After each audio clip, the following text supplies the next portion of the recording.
how to make virtual events fun, interactive, and impactful. That's the topic of the hour. Hello, good day, greetings, ciao, namaste, and salams to peeps from all around the world. Welcome to The Live.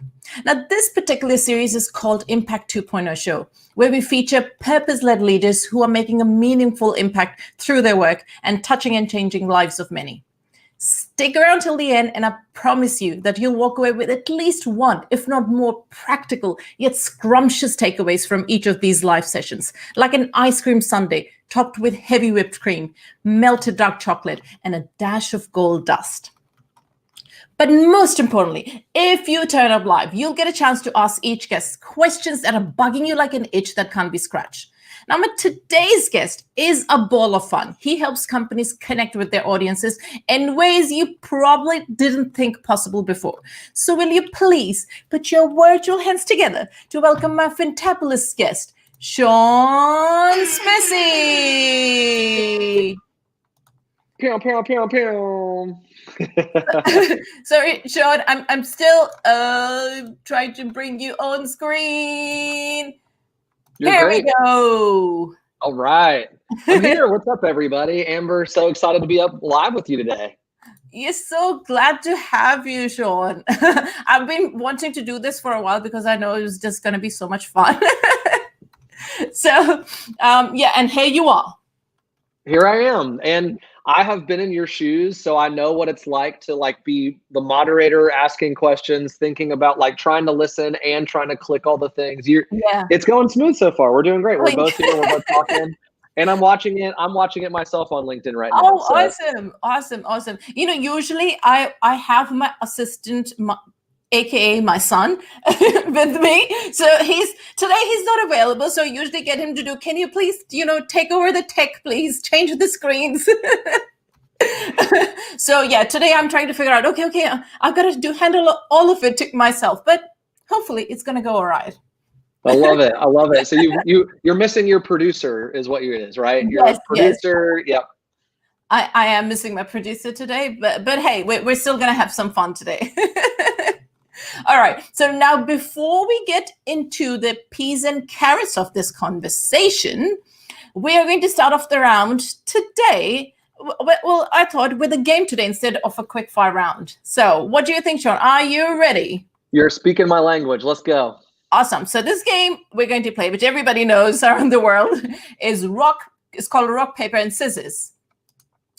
And well, as you can see, it says round 3. It's because Sean and I got too excited and we started playing this before the live.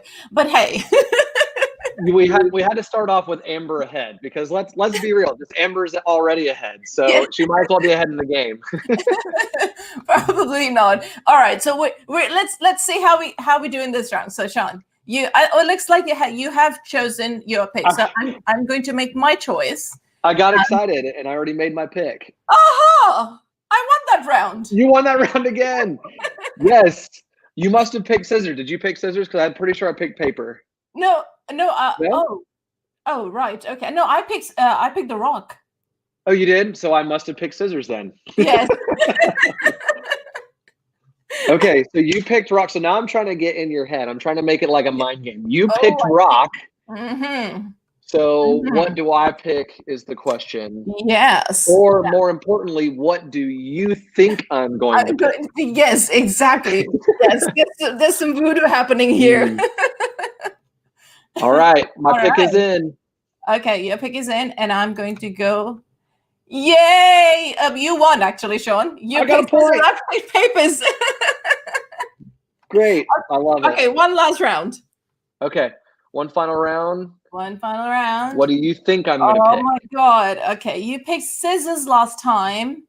I don't know. I'm gonna try to get into your head. Oh yeah, picked rocks. So finally, I don't know what the score is because it's not showing the score. It seems like it's going on forever. But hey, you know what? I'm gonna give this to Sean because he's my guest. Sean, you totally won that one. 2-1. 2-1. All righty. All right. I think it's time to get back into a sweet peas and carrots conversation. Now, Sean, can you imagine that I'm holding a pair of boxing gloves. Okay. And I'm going to hand them over to you over this virtual screen because I want you to smash for me, and not my face, please, but some kind of, virtual events delivering myth that it's difficult to do, so it's difficult to make it interactive or fun. Could you bust that myth once and for all and set the record straight? Totally. So here's the biggest myth that I encounter and face today is that it's complicated to be interactive and be impactful, as you put the title up there, and be engaging for events. And what most people think beyond that, so that's usually the number one thing. And then I'll add a second one to that it's also really expensive. Like most people think that in order to have and usually those two go hand in hand, right? Like usually if it's more complicated, it's going to be more expensive. But here's the thing about having an engaging and interactive and impactful virtual event is you don't have to have that Grant Cardone setup. Like, picture I'm talking about where he's standing in front of like a 360 view of like thousands of people. Yeah. You don't have to have that. Yeah. Because here's like the real deal with virtual events is that if you can just get someone just to show up, they just log into your virtual event. They log into Zoom, they log into AirMeet, or they come to LinkedIn Live or whatever that looks like. They're at least interested.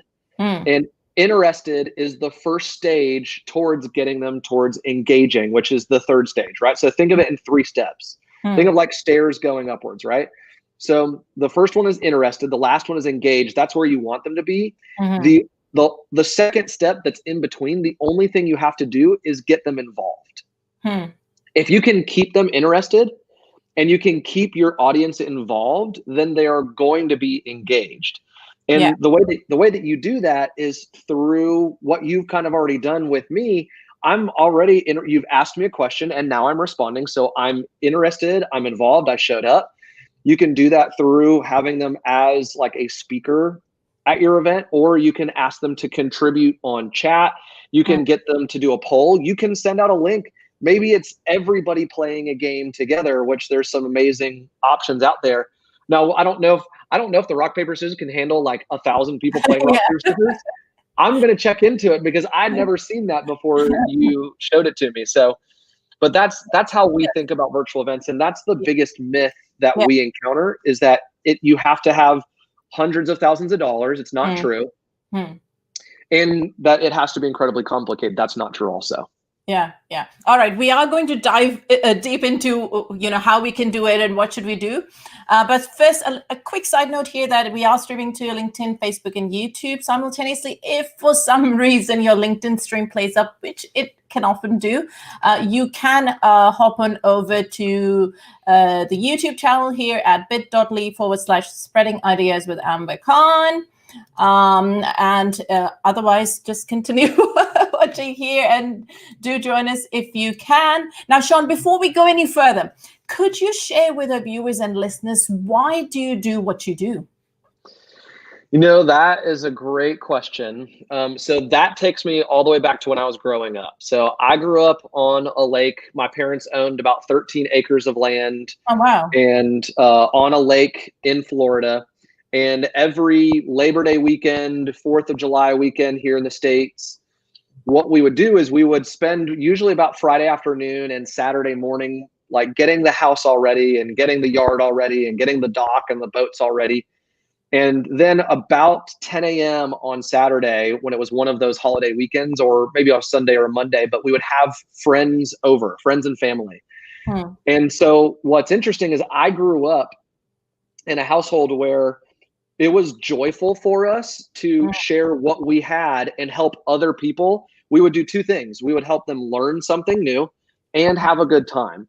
And because we had boats, and so we would teach them how to water ski, how to wakeboard, how to kneeboard, we would go tubing with them. And then we would also hang out with them. We would cook food. So hospitality is kind of ingrained deep within my soul. And I absolutely love it. And now I get to do that professionally. Professionally, I get to spend my time, talent, and energy preparing for an audience to show up and do those 2 things: have a good time and learn something new, because the corporate clients that we work with, whenever they do an event for either there's really only two audiences. If you're doing it as an organization, there's an audience which could be internal for your team, or if you're doing an event, it could be external for your clients or your constituents or your donors, whoever that is. But you would think of them as your clients, right? Yeah. And so now I get to personally do that, and I absolutely love it. It's so much fun. There is, even now with virtual events, if I can have like a screen full of smiling faces and people putting in chat, oh, that quote was amazing, or people having and laughing and clapping and having a good time, even with virtual events, it's just fueling for me. And I love it. Yeah, absolutely. I totally agree with that. That it's a totally different, even though it's different from a live event, right? Obviously, live event you could get, but you know, we're all in this together right now, all going virtual, but virtual doesn't have to be boring. That's what it is. Nope. Virtual doesn't have to be boring. Just take it from Sean. And that, as you said that, I have this song playing in my head. Like if we were doing like an actual like conference production, I would be typing frantically trying to find the "We're all in this together," like the song that I think is from like High School Musical, I think is what it is. I haven't even seen that movie, but I know that song. So. But you know the song. That's great. And you can, I guess what you're saying, you do that in your events. You just quickly, you just play with what's coming, the feedback from the audience, and then you just play along with it. Yes, it's so much fun. That's the best moments out of any events are the unscripted moments. Those are my favorites. If you can get, like, if you and I right now, like, can we figure out how to do a high five together? Like right now, like this is unscripted. We did not practice this. Yep. Other hand up. You got to like turn it this way and like go towards the edge of your screen. Can you give me a high five? Is it on this side? 1, 2, 3, bam. Yay, like, did it. See, like you were engaged, right? And so, and the audience is probably like, no, like just turn your hand a different way. Like talking to both of us, like, wait, they totally messed it up. So it's the unscripted moments are some of my favorite. And if you hire or partner with, or you are an experienced event professional, that's what my favorite thing to do is to look for little moments like that, where you can just go off the rails for a minute. Right. And play a song that relates to something that a speaker just said, or to something that someone just put on chat. Something like that. So that's some of my favorites. All right, awesome. So I was going to, but in a moment I am going to ask you, because people think there's like only one type of event. For example, you do webinars, which is kind of like boring, where you're just talking on the, to the screen. But there is so much more. I've seen you do, for the clients that you serve. There's so many different types of events that you can hold within your organization. So we are going to talk about that in a minute. But first, I wanted to ask you, like, what mistakes one should avoid when it comes to delivering virtual events? Maybe top 3 mistakes. That's a great question. So the top 3 mistakes that happen when someone is planning, at least organizing a virtual event that I've seen, is number 1 is not partnering with someone and having maybe 2 different personalities. Maybe someone focused, like you for example, you're the moderator and you're also running technology right now, right? Whereas what I would recommend, if you're doing like an event in front of hundreds of thousands of people, or maybe it's just 100 people, is allow the CEO of your company to not think about muting and unmuting, right? Just allow the CEO just to, hey, all I need you to do is log in, turn on your microphone, and talk when I introduce it to you. And let them be hands-free. Whoever the moderator is that's going to be leading the event as well, the speakers, and make it simple for them. So number 1 is not partnering with the right crew, was what I would put it. Number 2 is maybe making it longer than it should be. That's definitely one that I've run into in the past. So people said, yeah, we've got this. And I kind of hesitate. And I'm like, I don't know if that's what you want to do. Because here's the thing is that number 1 is screen fatigue is real. And here's the thing is I don't know why, but it just came to me the other day.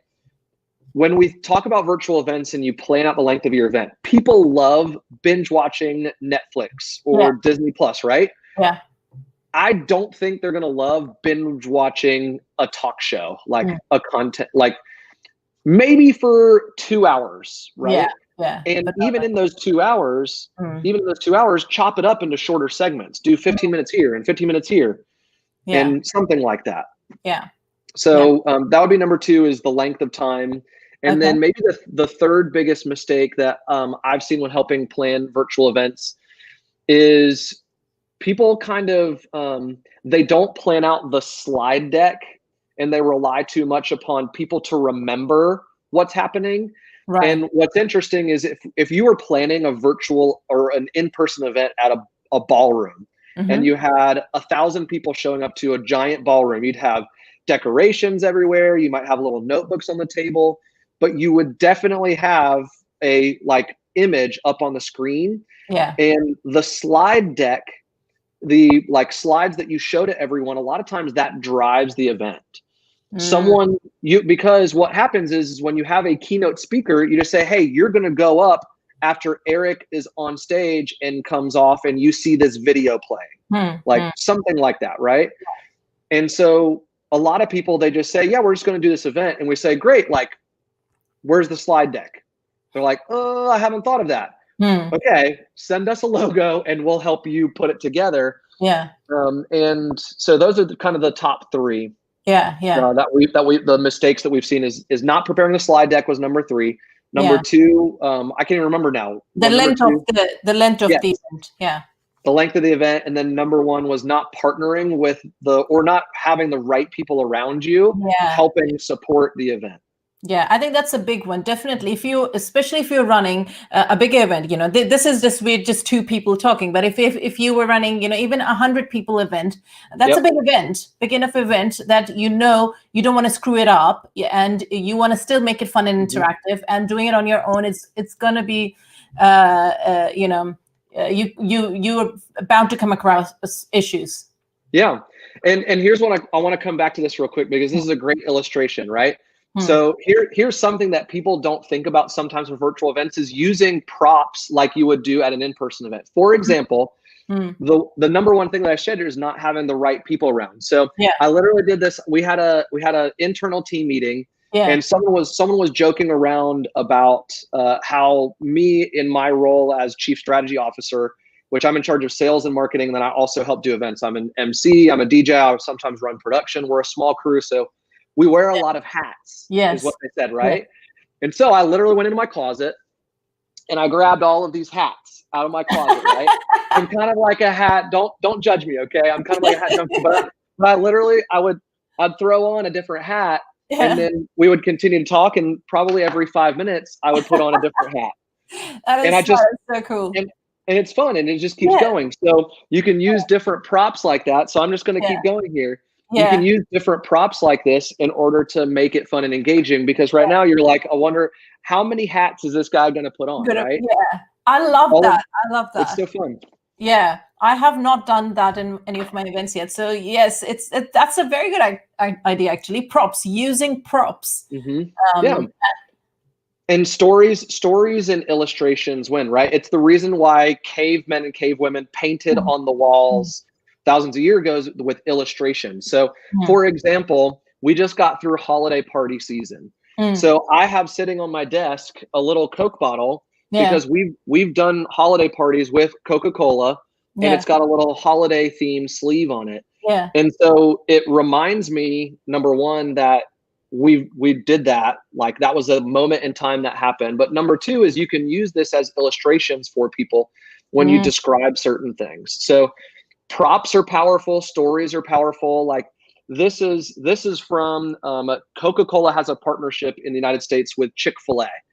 right? So Chick-fil-A is one of Coca-Cola's basically clients. Chick-fil-A has Coca-Cola in all of their restaurants. Mm-hmm. And so Coca-Cola wanted to do a holiday party, basically like an appreciation for the support staff in the Atlanta area. And Mm-hmm. so they hired us to come in, and we did, like, they had a winter wonderland that was Coke themed in the main lobby of the Coke. And this is one of the things that they gave away, right? Right. And so now what's interesting is people that are watching this, hopefully you'll like remember the things that I shared with you, like the points number one. But out of the 3 things that I shared of the, hey, partner with a team around you, and second one was length of time, and then third one was, now I'm forgetting again. But out of those 3 points, see, I even forgot it. Yeah. You're not going to forget the partner with a different team, because what happens, like I would use these hats to say, you need someone to play the producer role and someone to play the behind the scenes, like texting the speakers role. And then you need someone else to play the, they're the like commenting in chat and making sure that chat is going smoothly. And then you need someone else to play the moderator type role.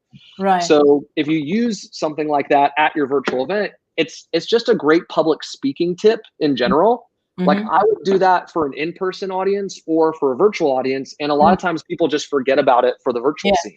Yeah, I love that. And what you're talking about, and it requires planning, because even, when you said using props, right, you should plan for these things to happen in your event. But it looks like that, you just thought of this idea and you bring it up, but it doesn't really happen from the host side of point of view. You have to plan these things out, thought out this the event, that this is how we're going to play it out, so to make it more fun. And when people think it just somebody is just funny, somebody is just born funny or comedian, and that's why they're able to do it. No. Even all these people like Ellen DeGeneres show and stuff, they're all planned out in advance. They're just not funny people like that. It's all well thought out and planned. And there are some people that have a natural talent for some side of storytelling or some side of public speaking, right? But like myself, I was incredibly shy in high school. I was like a wallflower. I'd be a design hiding behind you right now, Amber. I'd walk in. Oh yeah, I was super shy, but it took practice of putting myself in positions where I wanted to be outgoing and I wanted to be on stages. And so you talked about like preparing an example. So this morning, like Jimmy Fallon did this with a group where they literally, like, if you've ever been to like a school where there's a bunch of little kids running around, a lot of times a teacher with elementary, younger age kids will have the talking stick, right? Yeah. And so Jimmy Fallon did this with a group of like people on Zoom on his show one time, where they had a talking stick and they would pass it through the screen, right? Right. And so they would literally like reach in from the side and they'd pull in like a talking stick. That's so cool. And what's funny is then, like, if I were to hand this to you, like, do you have a pen or pencil around on your desk that you could grab? Right?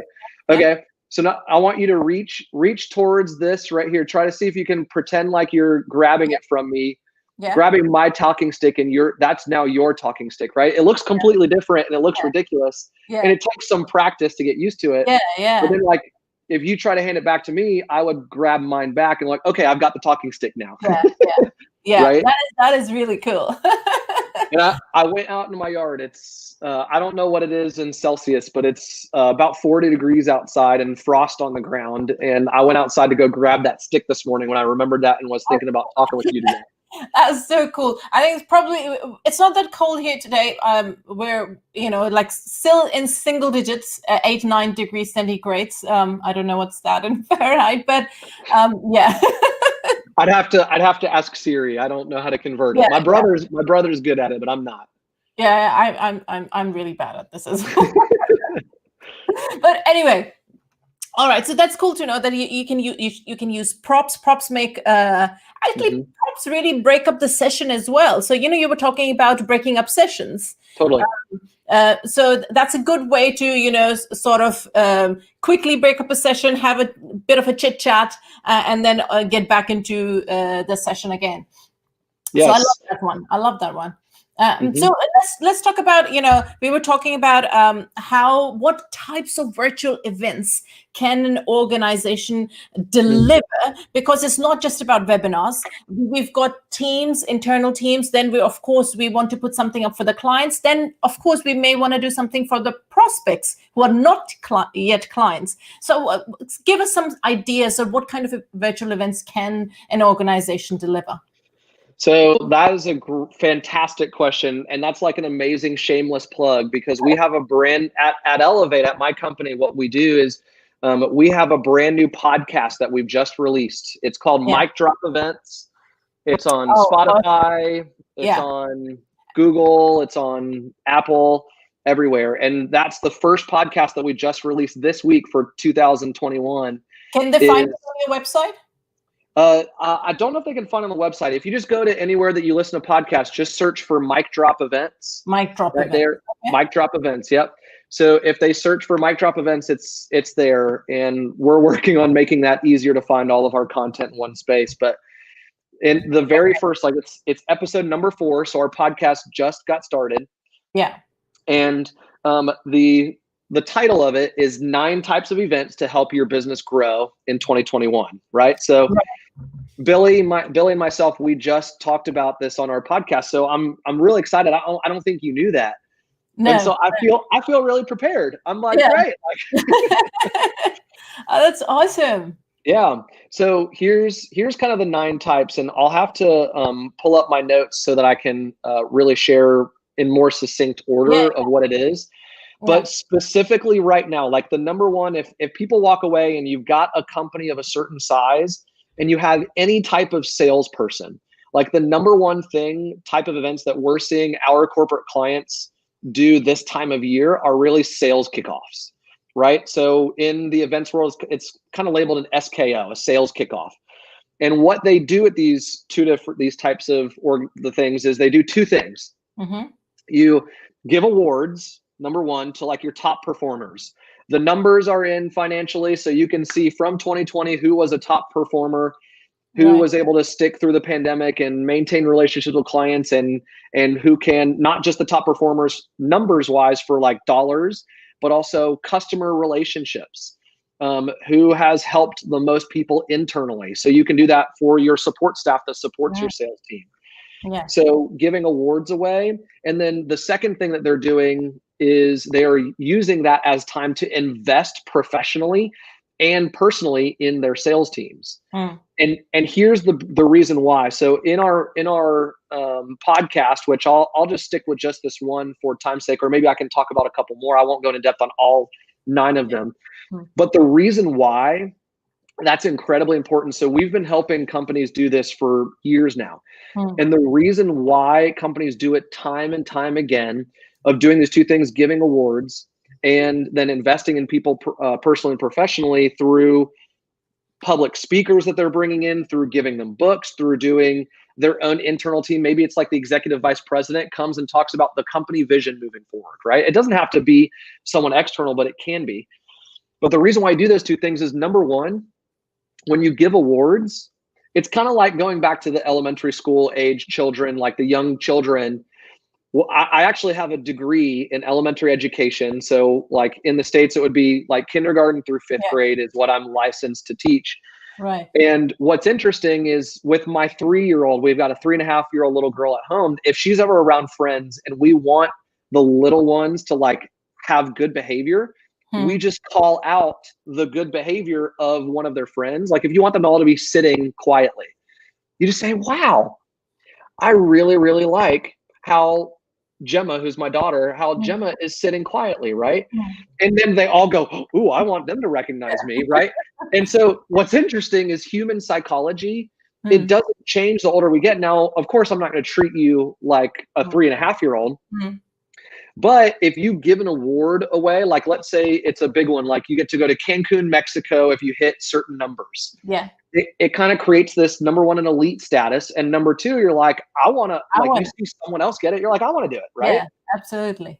So it's motivating for your sales team. So yes, you're spending time and money and energy on this event for your sales team, but it's incredibly important because it's motivating. And then the second thing is usually about once a year, there's this meme that pops up, and I love it every time that it does. And it's a conversation between a CEO and a CFO. And the CFO, the chief financial officer, they say, well, what happens if we spend all of this money investing in our people and they leave us and they just peace out, I'm gone, right? Yeah. That's a very real concern. So if you ask that question, there's nothing wrong with asking that question. Yeah. Yeah. But the CEO's reply is, well, what happens if we don't invest in them and they stay? Yeah. Yeah. Right? Exactly. So that's why something like a sales kickoff right now, or an awards banquet in really the January and February months, is incredibly important for your team, because you're going to motivate them.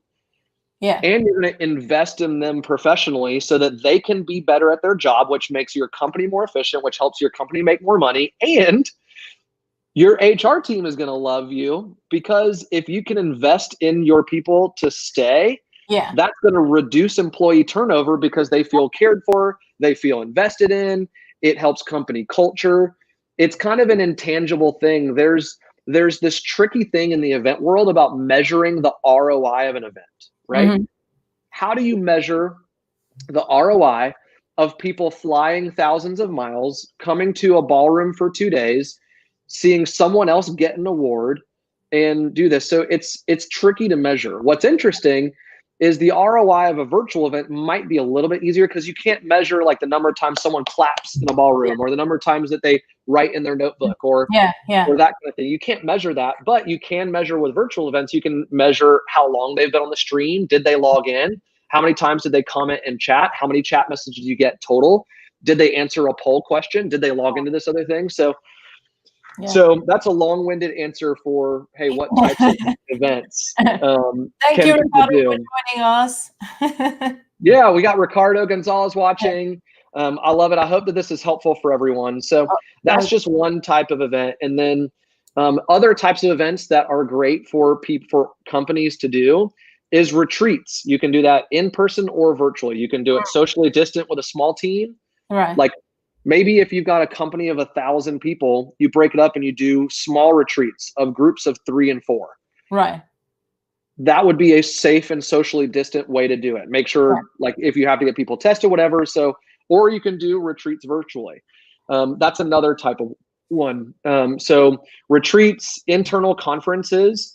We've got a lot of clients who also do repeating town halls virtually. There's a pastor who leads a mega church here in the Atlanta area where I'm living in, called Andy Stanley. His name is Andy Stanley. Yeah. And he said this, it was probably 3 weeks into the pandemic. And he said, in the midst of crises, now more than ever, people need to hear your voice more than they need to see your words. So he said, what he's talking to is business professionals like us. He said, they don't necessarily need to see your text in Slack or your text on WhatsApp or your words in an internal memo. Yeah. They need to hear your voice now more than ever, more than they need to see your words. And so this repeating town hall, we had a client who approached us, and they're based in Atlanta. They own and they operate apartment communities, so condos, student housing all across the country. And they said, we want to do internal virtual town halls because this is a season that our company has never been through before. And so we did a series of town halls for them. So that's a great type of event to do for a company, especially in this season, so that you can get information from the top down. Right. And squash kind of like the rumors about, well, I heard that this was happening. No, you get to hear it directly from the CEO, because they're going to talk at this virtual town hall. So those are just a couple of the few. I hope that was helpful and answered your question. Definitely. I'm interested about, how do you do retreats virtually? Have you done it before, like for another organization? Yeah. We did a 2-day Zoom retreat for a board of directors of a nonprofit here in the Atlanta area. And the board retreat, what they normally do is they go to a camp type facility. They stay in cabins, and their board retreat is a lot of, hey, networking within the board, because these are some pretty high level people. And then what they also do is they make decisions with the leadership team of the nonprofit, right? Yeah. And so the board retreat specifically was time away from all kinds of distractions, so that they could spend a focused amount of time taking a breath, pausing together, and having real conversations about the work that the nonprofit's doing. Yeah. And so how you do that is tricky, right? Because you still have the same problems that you have with any type of virtual event. I would say instead of doing 2 days for like 8 hours a day, spread it across maybe 2 days and just 2 hours a day.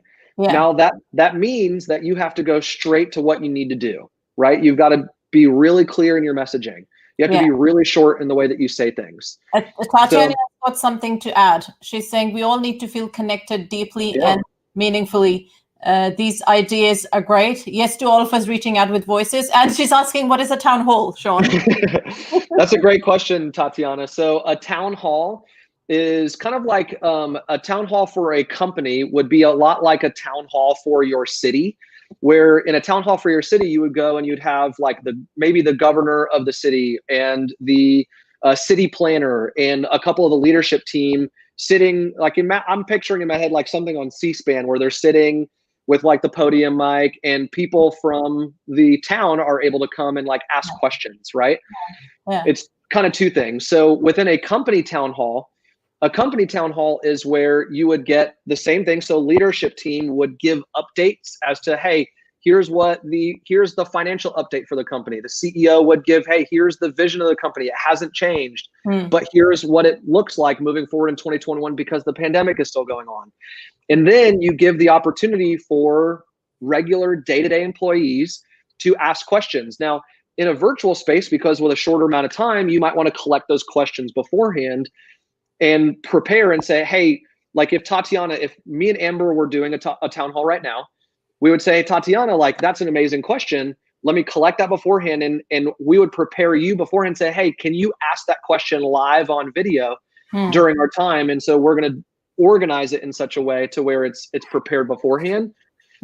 And so that's kind of what a town hall was. It was 30 minutes every Friday for a couple of weeks. We did 9 back-to-back-to-back, 9 weeks in a row for 30 minutes. And we did 3 things with that company.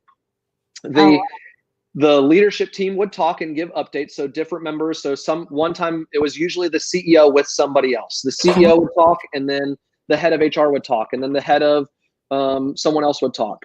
Sunita just said hi. Hi, Sunita. Excited that you're here.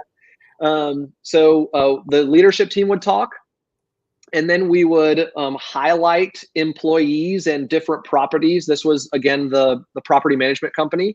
We would highlight different associates from the support center, as well as different associates that are out in the field working in properties.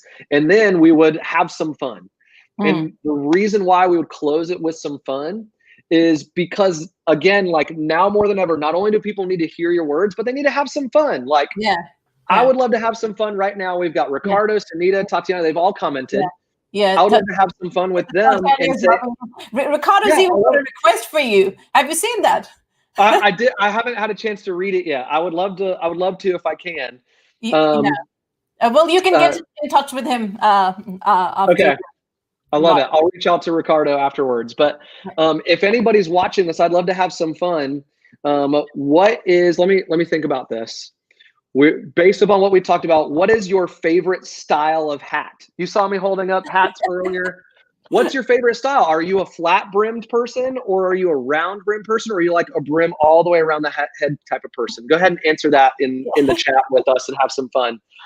Tatiana is saying it's an amazing way to bring everyone together, especially the fun. Play is the best way to grow and learn together. That's absolutely true. Play, it's just not for kids. We think, play and fun is for kids. It's not. It's for all of us, especially in organizations now that we're all going virtual. It's even more fun. Ricardo is saying, I'm speaking tomorrow. Yes, I am at Ricardo's event. That's what we're talking about, the multicultural event that he's hosting. Ricardo's hosting tomorrow. Oh, very cool. I love it. Awesome. Yeah. I'll reach out to you, Ricardo, or you can connect with me on LinkedIn, send me a DM, and I would love to, if my calendar allows. I do have some things tomorrow, but I'll see what I can do. Awesome. Yeah. All right. I love it. For me, I like the brim ones. Okay. Yeah. Why you talking about the flat brimmed or like the rounded? No, the flat ones. I love the flat ones for some reason. I don't know why. Maybe it makes it look cooler. Yeah. There you go. Yeah, that's it. Uh-huh. I don't know. Maybe it provides more shade, or it just looks a little different Okay. than everybody else wearing the curved ones. Uh-huh. So what's interesting is like I showed you, I've got a stack. I don't even know how many. I need to count them, but I've got a whole stack of them. Yeah. I'm kind of switching now. These used to be my favorite, but I've Yeah. lost about 40 pounds in the last like year and a half. What? And 40 so I don't, pounds? yeah, like 40 pounds. When COVID hit, like because I was traveling less and I was able to work out more, I lost 15 pounds when COVID hit. And I think it was partially due to stress because I'm in the events company. But um, I don't know if I like these as much because I've lost so much weight that I think that Yeah. these used to fit me better. And now Right. I'm more of a fan of the ones with the rounded With the brims. round ones. Like Oh, more, wow. yeah. Mhm. I can't believe. So how long did it take you to lose those 40 pounds? About a year and a half. Mhm. Wow. That is amazing, by the way. Kudos to Thank you. you. Thank you. What's Tatiana saying? I would love to actually wear the type of hat that British ladies wear at horse races. Yes. And it's got nothing to do with that. Yeah, that's true. Hey, Fancy and hat. Tatiana, that could be your thing. If you do something like this with Amber, maybe you guys do something where you both show up wearing some fancy hats and you Oh, have a yeah. fancy hat and fun conversation. Yeah, absolutely. I'm on it. Actually, I've got a couple of those fancy hats, but Yes. she's right. It's for one of those once a year kind of occasions where you wear them. But yeah. Tatiana, I'm with you on that. I Awesome, love it. awesome. Wow. So you said you've got a 3.5-year-old, right? We do. I'm Mhm. I'm I'm I'm, I'm thinking it's you didn't lose all that weight because of the stress of having a toddler.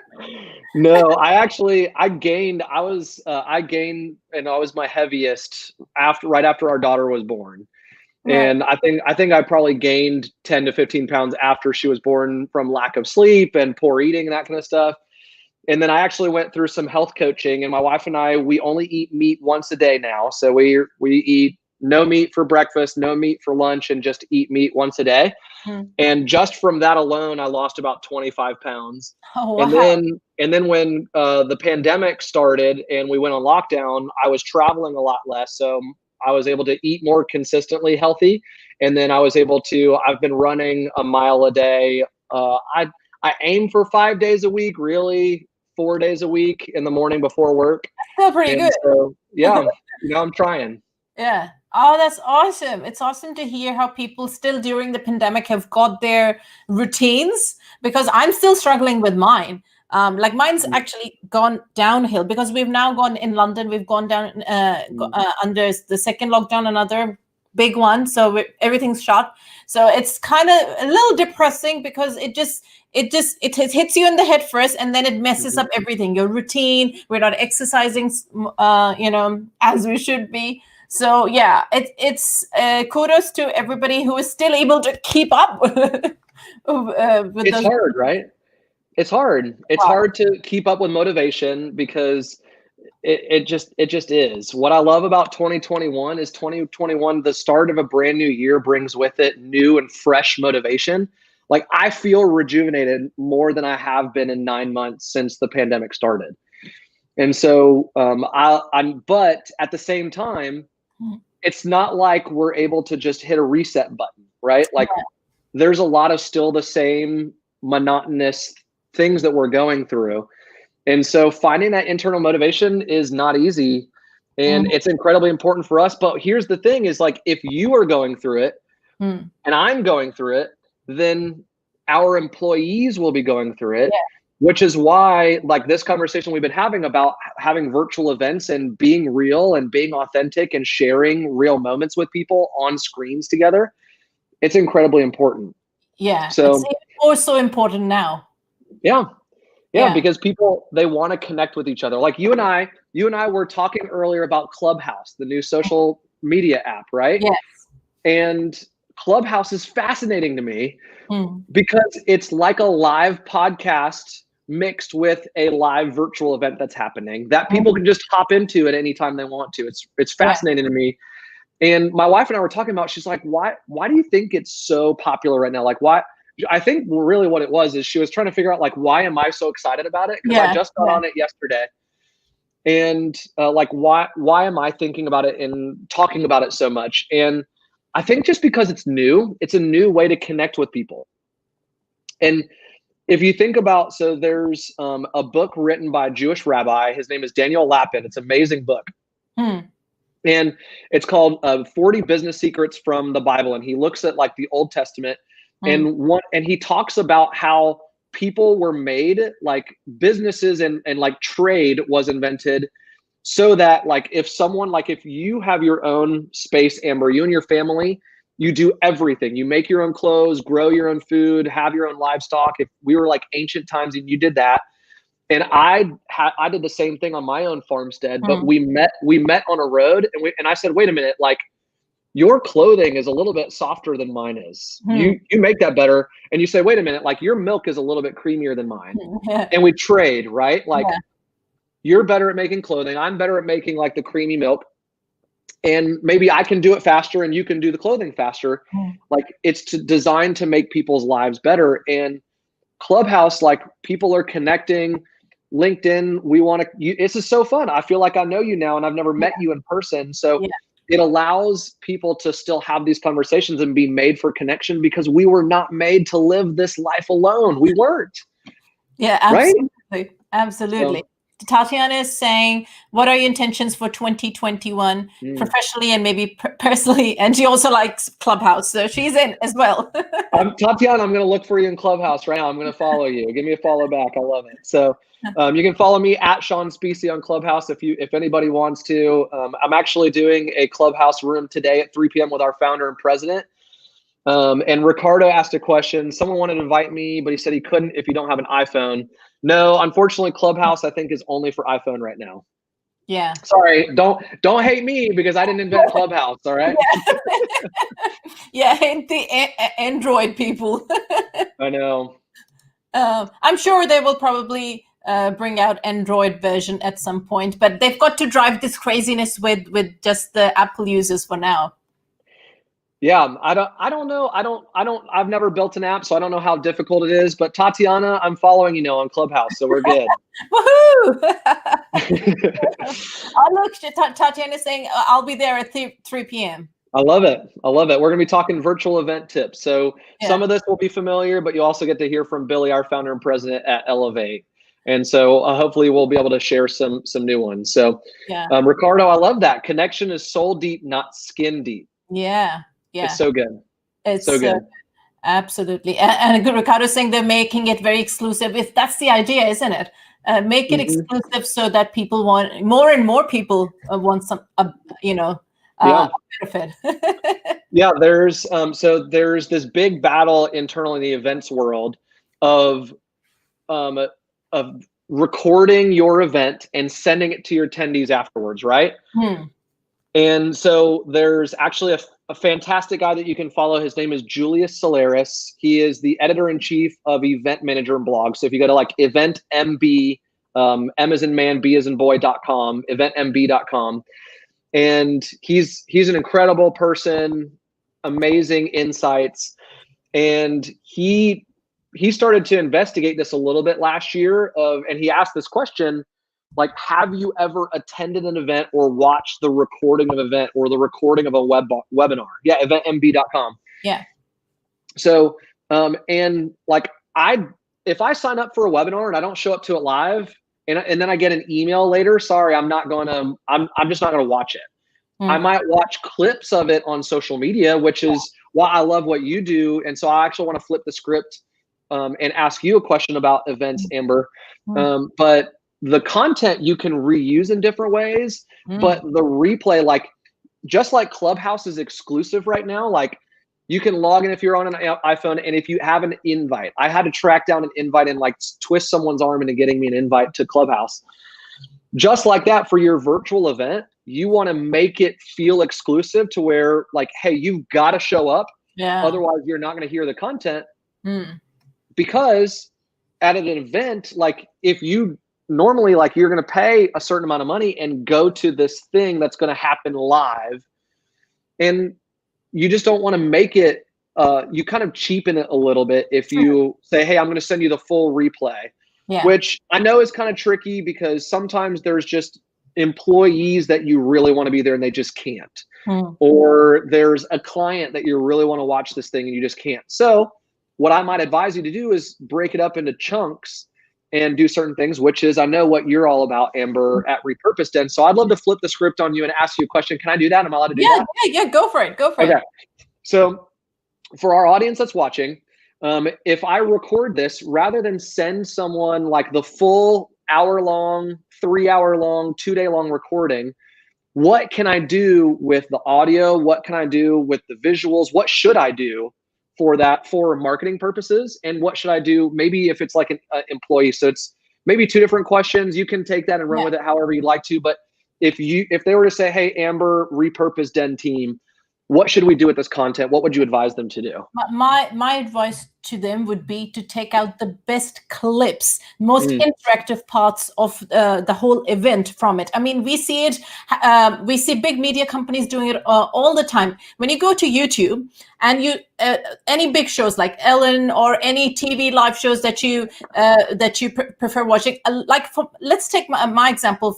I've never watched an Ellen DeGeneres full show ever because I don't have subscription to it. I don't know which channel it broadcasts on, never. But I've seen hundreds of funny clips from that show because that's what they repurpose from the entire episode. They repurpose the funny bits, and those funny bits gets millions of views or whatever that is, and it gets the name out there for whatever they're trying to do. And we can do the same with our small businesses. Of course, we're not that huge, but even small businesses can do the exact same thing, is to take out, because like you said, nobody, we're short for time in this world, like, and few people are going to watch the entire thing, and a lot more people are going to go for the bite-sized takeaways. So if you have fun interactive bits, if you have informational bits, if you have bits where you are sharing a challenge with people, if you have bits where you ask for practical takeaways from the guest, or maybe it's yourself talking and you share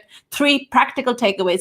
Take the clips, take those informational bits out of your long form content and share them on social media, be it on social platforms, even on YouTube, or whichever platform you prefer to be on. But that's the way I would advise organizations to go with, rather than like what you said, hey, here's the full replay of the episode that we aired yesterday, because the likelihood of them clicking on it and watching the entire episode is almost nil. Yeah, and I love what you said, and I've never thought about this quite this way, because I think this is also going to answer Ricardo's question that he put there also. So Ricardo said, we're telling certain people if they want to hear the recording, they do need to register, but there are selected people who really want to make sure we're able to listen in who have scheduling conflicts. And so here's what I agree with you, Amber. Like, have you ever scrolled through social media and you see someone post, maybe it's a LinkedIn article. If something says, like, if it's like a blog post, I love what's happening on these social media platforms where it says like 3-minute read, 4-minute read, 5-minute read. I'm gonna click on something that's a 3-minute read, a 4-minute read, or a 5-minute read. Yeah. And what I've been doing as a salesperson, because I also have to do this with our clients, if I send someone a video, I'm sending them the length of time in the video, and I'm making sure it's no longer than 5 minutes. Anything over 5 minutes just seems like a long chunk of time. And so, Ricardo, what I would recommend doing is, if you want to listen to the whole thing, break it up and maybe send it to them in chunks where it's the most important part that you want them to hear, and do the same thing that you would do social media wise, but do that for your clients or for your team. And break it up, because if someone sends me an hour-long video, I'm like, great. Like, I've got to find an hour in my day to be able to do this. Yeah. But if someone sends me a 2-minute video, that's no problem. Yeah. And I love, like, I'm going to personally, Amber, I'm already going to ask you, like, can I have the video of this recording? And I would love to have the audio of this, because I want to take this and put it into a podcast format. And that's the thing too, is like, you can take it and break it into audio or video format and share it with someone also. And if it's audio, it's even easier to digest, because someone doesn't have to be watching something They can just be listening while they're washing the dishes or while they're driving in their car to go get groceries, whatever that is. Yeah, yeah. And I would also add for Ricardo is that if you have several speakers, which like Ricardo is going to have 7, 8 speakers tomorrow at his event, and even post-event, what you can do is break each the content from each speaker into 7, 8 different emails. Right, so they don't. It doesn't have to go in one email. Say this is the event we had yesterday, and check us out. We can just break. This is what Sangram shared. 3 takeaways. Here's a 5-minute video of Sangram talking, and here's what Amber shared. So that's that's 7, 8 emails already done for you for the next week. Yeah.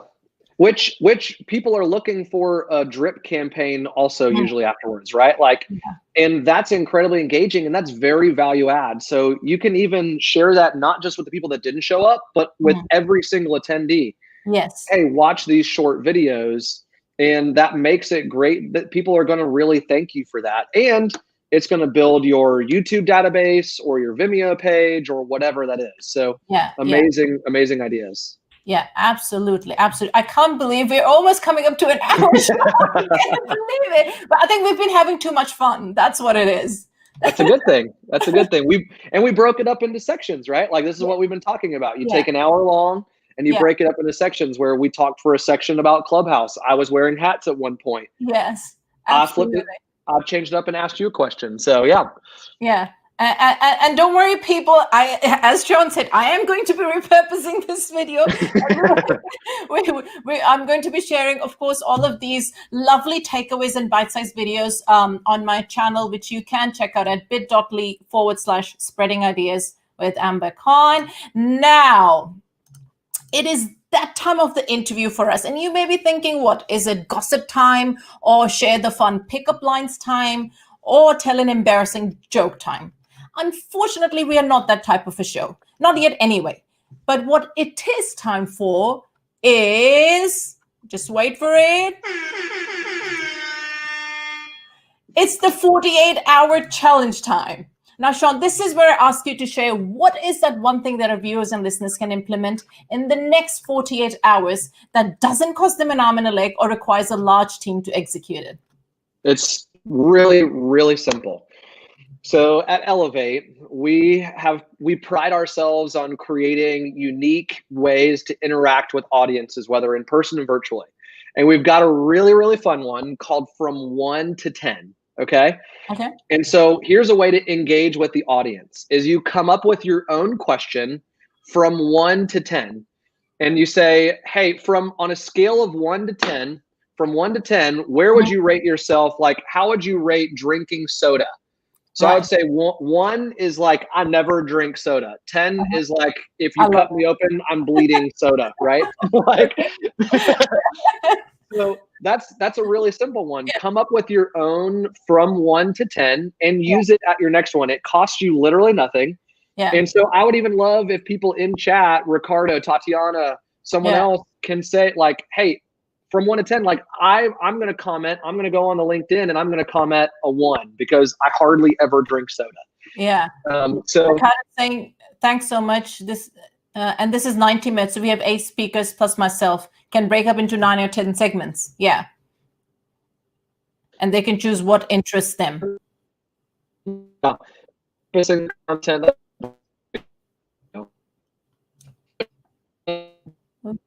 Much in this world performance that see that's like drop. Can I drop this? I think just have to. Your voice is breaking up, Sean, so I didn't catch what you were saying. Got it. Is my internet? I think the Wi-Fi is playing a little bit. Never too much. Okay. Are you there, Sean? 2020 problems continue. Can you still blame 20? Hear me? You sound great to me. Yeah, the Wi-Fi is, I think the voice is breaking up a little bit. But let's go get on with what Tatiana is saying. Never too much fun. The business world needs to unlearn principles for performance that stifle authenticity, belonging, and trust while relating to each other. So agree with that, Tatiana. We need to have a little bit more fun in our lives. Can you hear me now? Can you still hear me? Yes. Yeah, I can hear you. Okay. Maybe we'll just blame it on 2020. 2020 problem still. Yeah. Yeah. That's it. Ricardo is saying, you guys are great. Enjoyed that. And it was very helpful. Well, Sean, that's because of you. So much fun. Amber, this has been an absolute blast. Well, before I let you go, Sean, where can people find you? Where can they follow your content? Where can they come and visit you? I've already got your website address. Yep. Yeah. 𝒂𝒐𝒏𝒕𝒆𝒂𝒕𝒆 is our webpage. If you want to see what we do, at @𝒂𝒐𝒏𝒕𝒆 is our social media handle. And then we have an amazing YouTube channel. I don't have a really cool link like Amber does, although she's going to teach me how to change the URL to make it great. But if you go to YouTube, you just search for 𝒂𝒐𝒏𝒕𝒆. We've got tons of videos to help you out of icebreakers for virtual events, games for virtual events, all kinds of things are there on YouTube. So yeah, that's it. Oh, and �𝒓𝒆𝒂𝒕𝒆, right? That's the last one. That's it. Blogs, videos are all at 𝒄𝒓𝒆𝒂𝒕𝒆. We'll take you to our website, and it's amazing more. So if anybody wants to learn more about tips, best practices, and things like that. Yeah, and I would really encourage people to check out your YouTube channel, because that really is, if you're seriously looking for tips on icebreakers, and the content Sean produces is really good. So do check them out over there if you want to get more takeaways out of this session. But thank you so much, Sean, for joining. Thank you. It was so much fun. I mean, seriously, I've been waiting about it with you. I was like, finally, we did it. I love it. It's so fun. I know it's taken a while, but hey, we did it, and it's a great way to start the year. I'm so thankful that you had us on, Amber.